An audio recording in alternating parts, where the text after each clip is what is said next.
Kendrick Lamar and Drizzy Drake have been in a battle for, the last few weeks, months, maybe even years, depending on how you scored. And the general consensus is that Kendrick Lamar has won the battle. Good for him. He's a very talented rapper, one of the best of our time. He won, what did he win? The Nobel Peace Prize or some shit? No, the Pulitzer Prize for rapping. The judges heard DNA and they thought, yeah, let's get this man an award.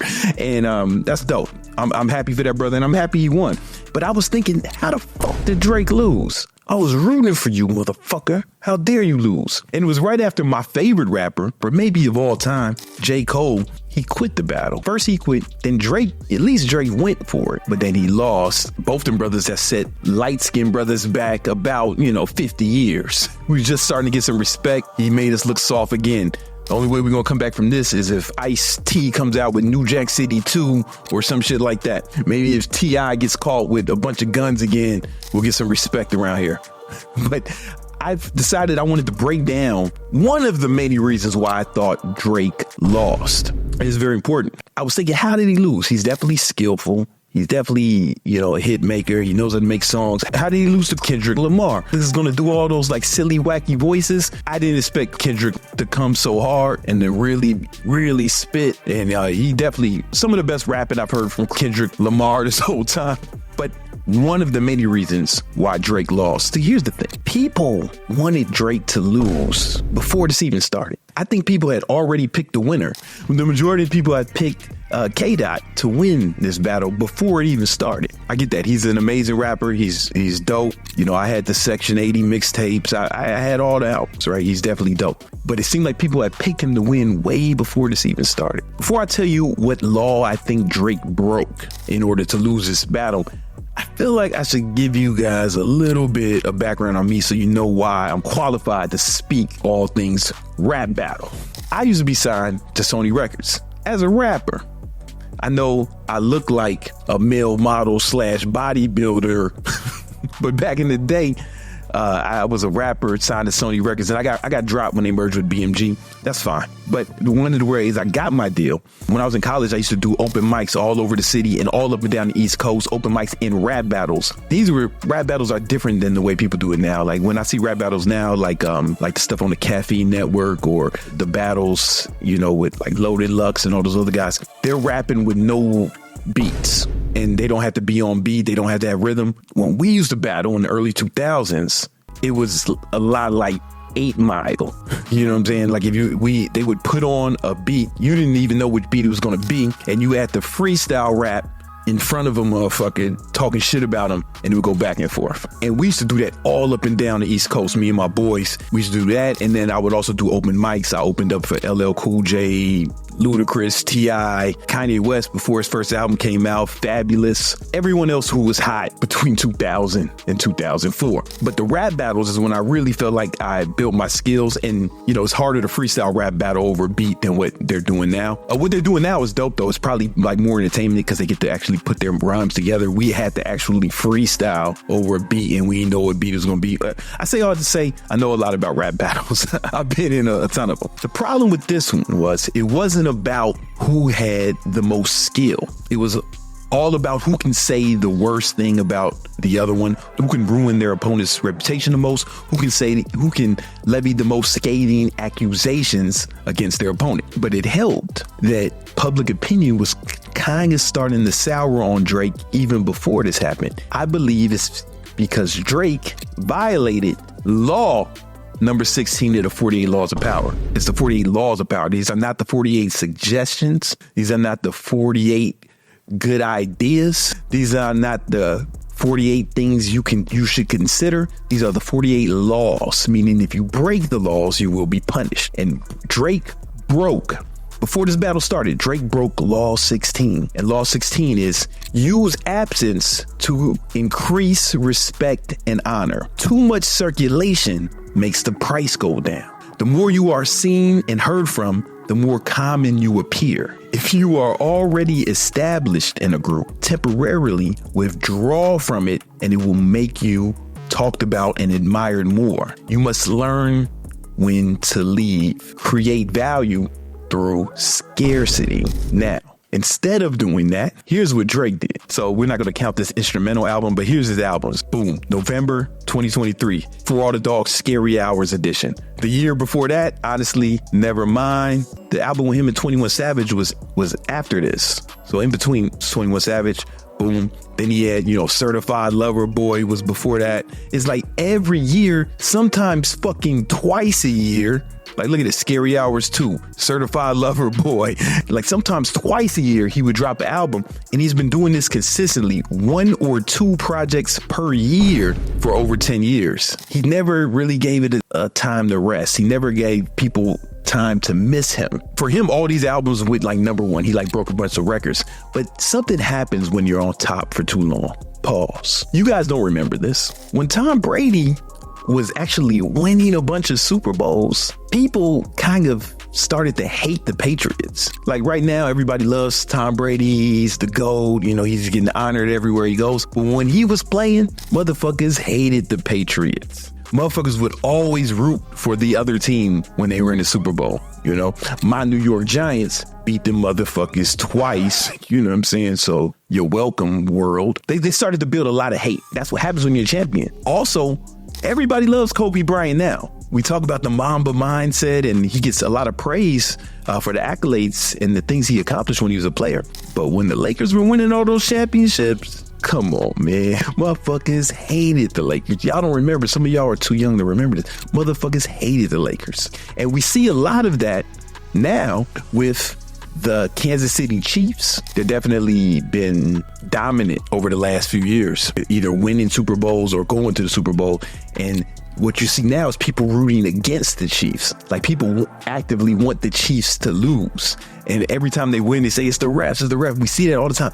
This happens anytime someone is on top for too long. I think Drake is kind of a victim of his own success, because not only was he coming out with album after album, but they were number 1. And so he's everywhere. It's like he's ubiquitous. And I think people kind of got sick of fucking Drake. Anytime someone's at the top, people start to root for the underdog. Mark my words. When the Kansas City Chiefs go to the Super Bowl this year, the majority of the country is going to be rooting for the other team. It's like this all the time. But once Mahomes retires, everybody's going to talk about how great he was, and they're going to forget about this. Just like with Tom Brady, just like with Kobe Bryant, just like with Jordan. I don't remember if everyone hated Jordan when they were winning, because I grew up in Chicago in the 90s, and I don't know if it was like that.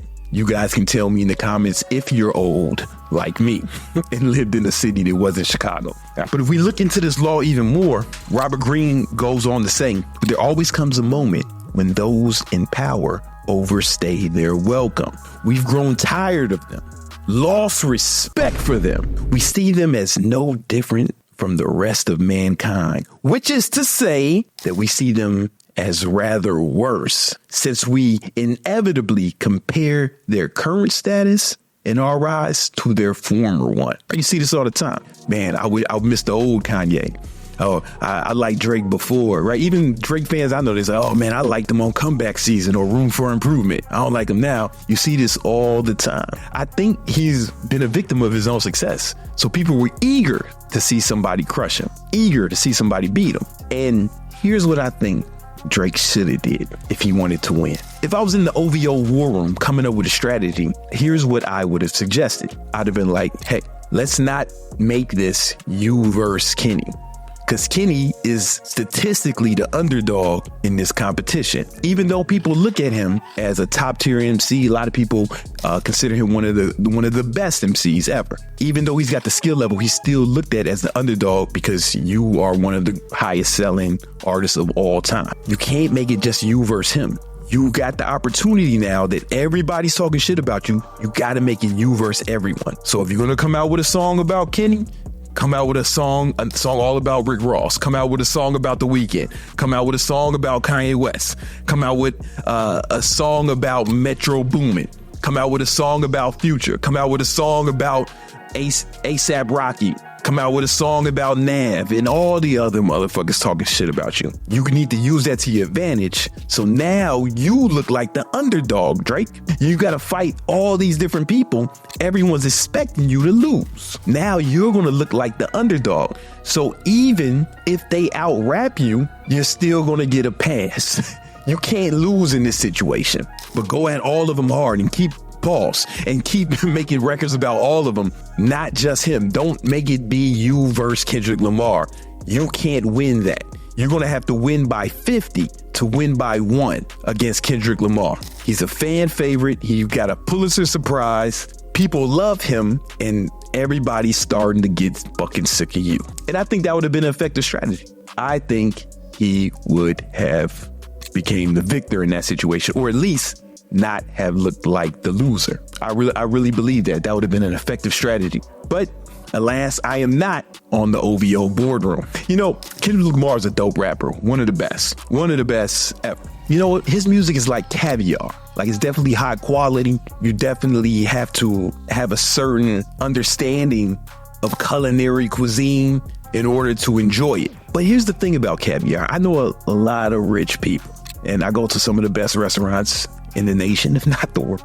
And I rarely see people ordering caviar, but everyone says they enjoy it, you know? But people don't order it as much as they say they enjoy it. And that's Kendrick Lamar's music. Everywhere I go, I never hear it. I'm talking about nightclubs. I'm talking about basketball games. I'm talking about motherfucking just in the hood. I ain't never heard nobody playing Kendrick Lamar, Jamaica Queens. I never heard nobody playing it in Washington Heights, Dykeman.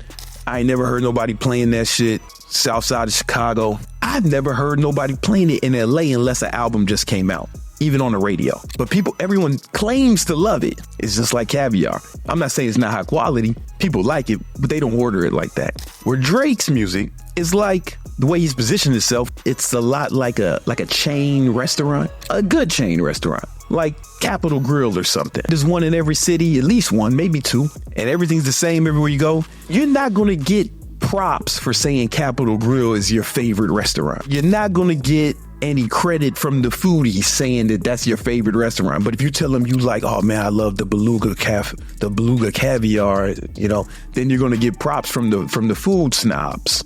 But if you tell them you like, yeah, man, that Capitol Grill, I like to get the steak at Capitol Grill, nobody's going to give you props for that. However, if you go to Capitol Grill, one, you're probably with me because I fucking love that place, and you're going to really love you the food every time. I've never took someone to Capitol Grill and they didn't thoroughly enjoy their meal, but you're not going to get props for saying you like it.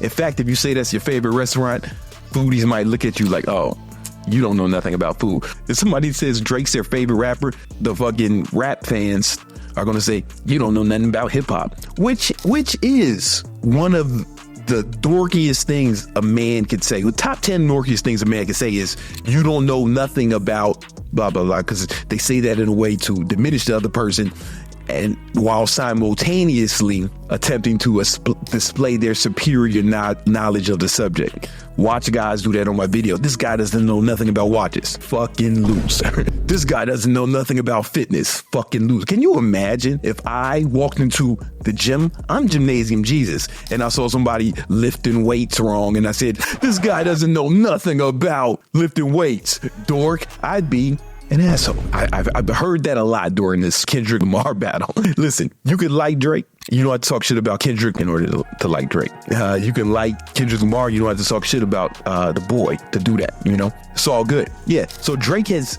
the frequency of his music. He's made himself like the Capitol Grill chain restaurant of music. But if he would have released less frequently, then he'd be more like Nobu. Maybe there's one in your city, maybe there's not. Depends on what city you in. And then there's definitely only one. You ain't got two Capitol Grills in that city. There's not a Nobu in fucking Milwaukee, but there is a Capitol Grill. Believe that. I say all to say, read this book, 48 Laws of Power. Drake broke law number 16, which put him at a huge disadvantage. In fact, I have a video where I interviewed the author, Robert Greene. I mean, his last book, The Laws of Human Nature. You know, he sends me autographed copies of his books before they come out every time he launches a new one. It's not a big deal. I just feel like mentioning it, you know, how one of the greatest authors of all time sends me free autographed copies of his books before the general public gets them, because he respects my opinion. But it's not a big deal. It's not a big deal. It just felt like telling me for context. Go check that video out right now.